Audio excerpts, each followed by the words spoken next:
So this is a question in front of you guys. Okay. Question number 133 from the Kaplan exam kit, financial accounting.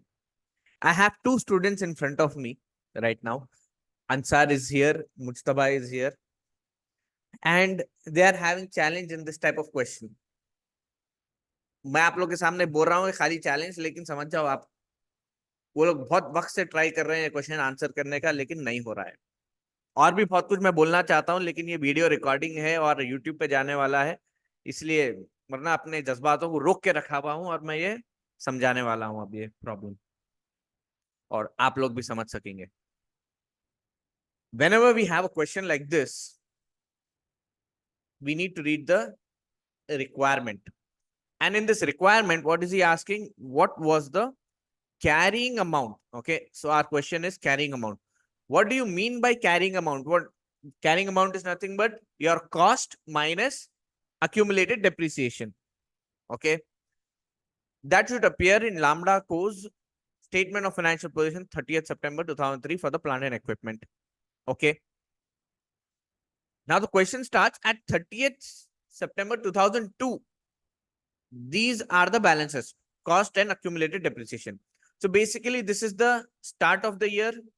I want to know what is the balance at the end of the year, which is this minus this, cost minus accumulated depreciation. Is that clear? Hello? Clear? Okay. Now, during the year 30th September, the plant with a written down value of 37,000 was sold for 49,000. Now, get this straight, guys, which is sold for 49,000 is nowhere my, irrelevant thing है ये question के अंदर. ये sold for 49,000. Carrying down value 37,000 है, ये मेरे लिए relevant है. The plant had original cost of 80,000 is relevant for me. Plant purchased during the year costing 180,000 is also relevant for me.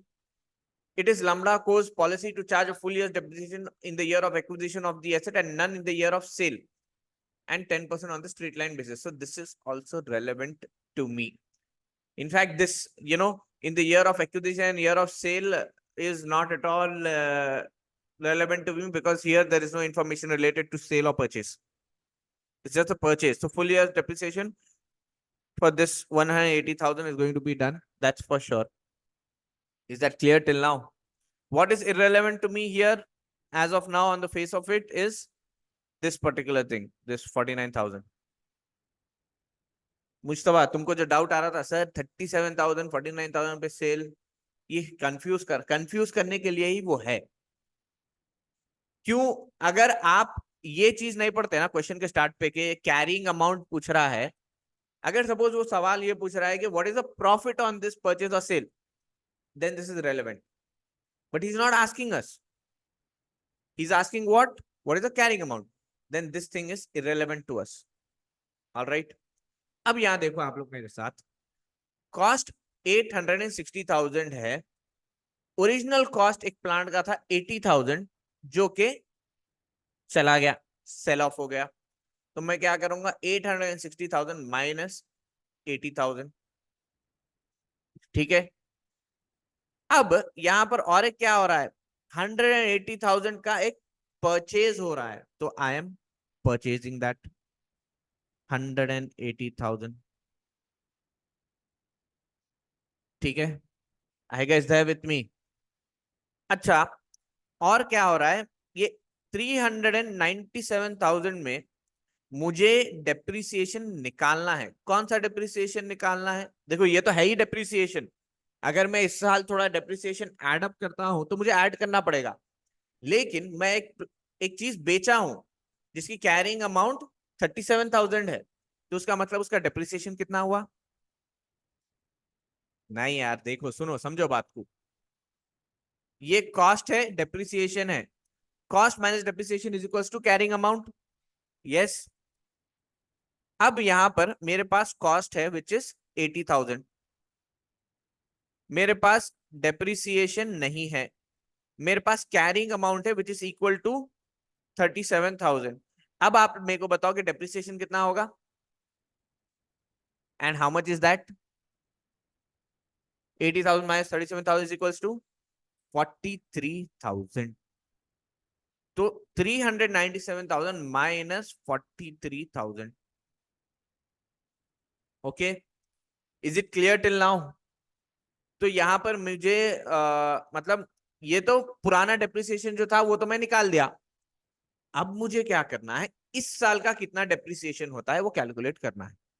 अब वो कैसे करूंगा, देखो अब मेरे एसेट का कॉस्ट कितना हो गया, 860,000 माइनस 80,000 प्लस 180,000 हो गया कितना, वो 960,000 डॉलर्स। अब $960,000 इज द कॉस्ट, और कॉस्ट पे क्या होता है हमेशा, डेप्रिसिएशन। कितने परसेंटेज पे है वो, 10% पे है। और ये मेरा अक्यूमुलेटेड डेप्रिसिएशन है 397,000, उसमें मुझे ऐड करना है 10% of the depreciation on this 960,000 which is 96,000।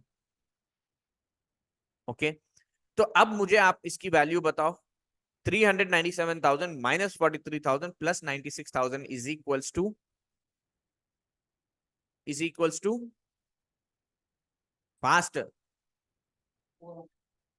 $450,000. Now, this $450,000 is my depreciation. $960,000 is my cost. What is my carrying amount? 510,000. Wow. This is your answer. अब आप मुझे बताओ आपको आया कितना था आप जब कैलकुलेट कर रहे थे? हाँ, how much? And now you got to know how it went right now. Where did you go wrong? Profit? Rest all was same? Similar. तो आप देख रहे कितनी बारीकी से आप, जैसे कि अब क्वेश्चन जब हम पढ़ रहे थे कि हमको कैरिंग अमाउंट जब मालूम करना है तो ये तो इररिलेवेंट हो गया हमारे लिए, ये इररिलेवेंट है, उसको नजर से हटाने के लिए आपको चाहिए प्रैक्टिस। कैरिंग अमाउंट में है क्या, देखो मैं 3 बार लिख दिया आप लोग के लिए, cost minus depreciation is equals to carrying amount, cost minus depreciation carrying amount, ये कॉस्ट डेप्रिसिएशन कैरिंग अमाउंट 510,000। समझ में आ रहा है ना आप लोग को? अभी जितना आप ब्रेक डाउन करेंगे, जितना आप इस क्वेश्चन को खोल कर रखेंगे for understanding, it will be easy for you. ठीक है, and I hope that it is the same and similar with you guys also who are watching this online recorded on YouTube. Done? Shall I complete this recording and upload it on YouTube now? Yes? No, sir. Remember the name, guys. Mujtaba यहाँ पर है, और अंसार। कैमरे में आना चाह रहे क्या तुम लोग? नहीं।